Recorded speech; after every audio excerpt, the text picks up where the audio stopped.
సర్వశక్తుడ నిర్మలాత్ముడ సర్వజన సంరక్షక మా సర్వ పాపము పరిహరింపని సర్వ మహిమను విడతివా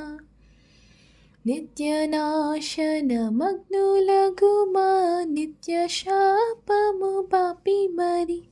నీ నిత్య జీవము మాకు నీయను మృత్యు బాధలు పడితివా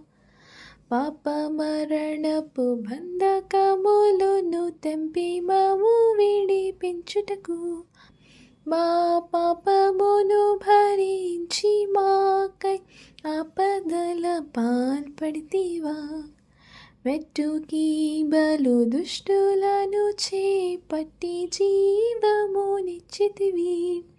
కాబట్టి ఇక నీ కట్టడలలో దిట్టముగా బలపరచుమి.